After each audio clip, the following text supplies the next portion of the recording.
Selamat malam Bapak Ibu Saudara yang Tuhan kasihi. Bersatu hati dalam doa, Selasa 27 Desember 2022. Saya beri judul, Perintah Tuhan itu mudah. Sebelum kita sama-sama renungkan firman-Nya ini, mari kita berdoa. Tuhan, bukalah hati dan pikiran kami untuk merenungkan firman-Mu sebelum kami tidur dan terlelap malam ini. Amin. Bacaan Alkitab kita diambil dari 1 Yohanes 5, ayatnya yang pertama sampai ayatnya yang ke-12. 1 Yohanes 5, ayatnya yang pertama sampai ayatnya yang ke-12.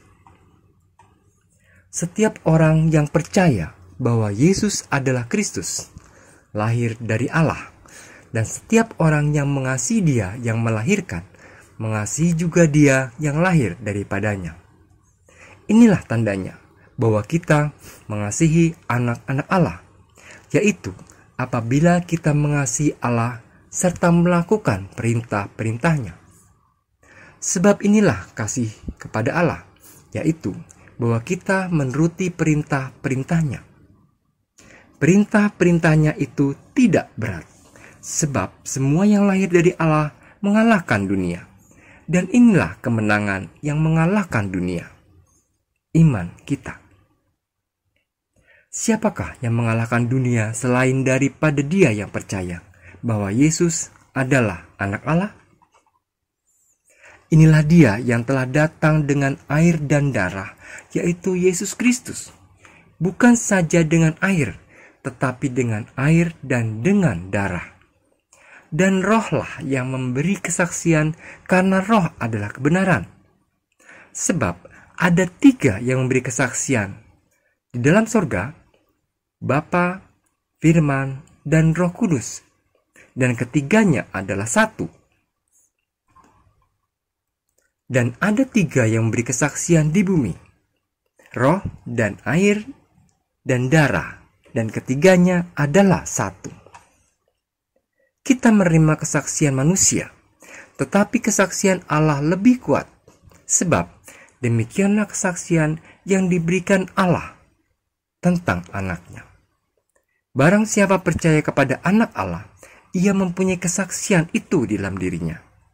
Barang siapa tidak percaya kepada Allah, ia membuat dia menjadi pendusta, karena ia tidak percaya akan kesaksian yang diberikan Allah tentang anaknya. Dan inilah kesaksian itu. Allah telah mengaruniakan hidup yang kekal kepada kita, dan hidup itu ada di dalam anaknya. Barang siapa memiliki anak, ia memiliki hidup. Barang siapa tidak memiliki anak, ia tidak memiliki hidup. Demikian firman Tuhan. Saudara-saudara yang Tuhan kasihi, setiap hal yang terjadi dalam hidup kita tidak pernah terlepas dari pandangan Allah. Karena apapun yang kita alami dan kita hadapi itu terjadi atas kehendak Allah. Artinya, apa yang kita hadapi pasti tidak akan melebihi kekuatan kita.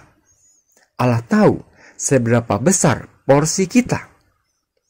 Allah pasti akan memberikan segala sesuatunya sesuai dengan porsi kita masing-masing. Berat atau ringan sebenarnya tergantung bagaimana kita memandangnya. Kalau kita bilang berat, ya pasti akan terasa berat. Kalau kita bilang ringan, ya tentu akan terasa ringan. Namun, seringkali kita sendirilah yang melebih-lebihkan alias lebay. Dalam bacaan kita jelas dikatakan, perintah-perintahnya itu tidak berat. Apa yang dikatakan penulis surat ini tentu ada penjelasannya.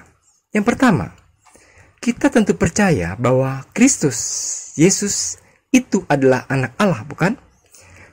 Jika kita mengasihi Allah, maka kita juga pasti akan mengasihi Yesus sebagai anak Allah. Yang kedua, jika kita mengasihi Allah, kita juga akan mengasihi sesama kita, yaitu setiap orang yang juga percaya kepadanya dan menuruti perintah-perintahnya. Dan yang ketiga, peraturan yang Tuhan berikan bukan untuk dilanggar, dengan berdalih bahwa peraturan itu berat. Peraturan itu harus kita taati. Peraturan yang Tuhan berikan itu sebenarnya agar kita hidup di dalam iman, pengharapan, dan kasih. Menaati firman Tuhan adalah wujud dari kasih kita kepada Allah. Iman kepada Allah ini telah membawa kemenangan, menang atas dosa. Dengan begitu kita akan memiliki kemampuan untuk mengalahkan tantangan dunia ini. Dan yang terakhir, menjadi pelaku firman tentu tidak mudah. Mungkin kita akan menghadapi tantangan yang sulit. Itulah tantangan iman. Di sini akan terbukti apakah kita memang mengasihi Allah atau kita mengalah dengan kesulitan yang kita hadapi. Saudara-saudara, saat menghadapi kesulitan, ingatlah bahwa Tuhan telah memberikan kita kemenangan iman. Itu adalah kekuatan kita. Benar bukan? Perintah-perintahnya itu tidak berat. Amin. Mari kita berdoa. Bapa yang baik, terima kasih karena Engkau telah mengasihi kami. Ajarlah kami untuk selalu menaati firman-Mu dan mengasihi sesama kami sebagai wujud kasih kami kepadamu. Dalam kasih-Mu yang akan terus melingkupi kami sepanjang tidur kami malam ini. Amin.